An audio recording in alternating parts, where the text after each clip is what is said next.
And welcome once again to the lecture hall brought to you by MS Legal Notes. If you are a criminal law student or a student studying criminal law in Nigeria, this tutorial session and lecture series is for you.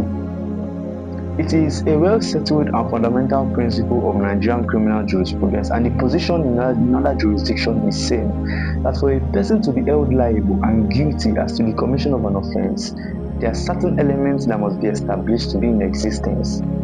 These are known as the essential elements of an offence. And as described in the Criminal Code and so many other criminal legislations, these are simply categorized into two different kinds of elements. There are the physical elements, which consist of the act, the omission, and the causation.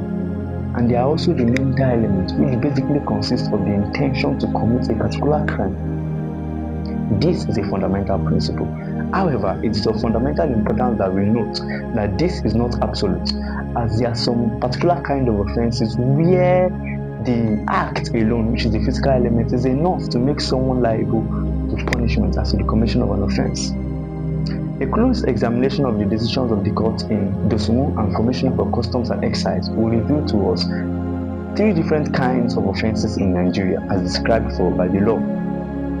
There are the general kind of offences which requires the proof of the physical and mental elements. There are the intermediate class which also requires the proof of the physical and mental elements, but the burden in this particular offence shifts to the accused to prove that he wasn't actually the one who committed such offence. And the last, which is our major concept for discussion during this tutorial session, are the offences of absolute prohibition, which do not require the proof of any mental element to make someone guilty and liable to punishment. These are also known as the strict liability offences. And for the purpose of this tutorial session, we will give a brief explanation on the principle and concept of strict liability offences in Nigerian criminal law. Now, what are strict liability offences?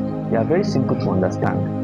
In light of the understanding of the general position that a physical and mental element must be proven to establish the guilt to the commission of an offence, we can say that strict liability offences, otherwise known as the offences of absolute prohibition, are those specific kind of offences that do not require the proof of an existing mental element to make the offender liable as to the punishment of an offence.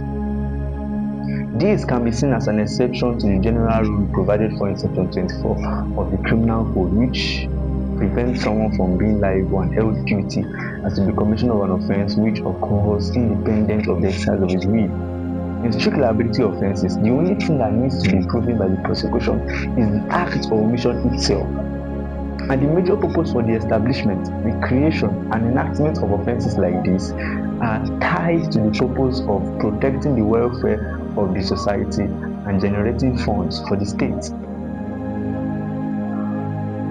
Liability offences are majorly seen in offences that are simple in nature. Simple offences are described by Section 3 of the Nigerian Criminal Code. Offences such as the violation of traffic regulations, the sale of food and materials that are used for consumption that are unfit in nature, and so many other simple offences, such that in situations as this, when you are being charged for the commission of this offence, you cannot use the defence of absence of intention, because in strict liability offences, the fact that the act, which is the actus reus, is in existence already makes you guilty as to the commission of this offence.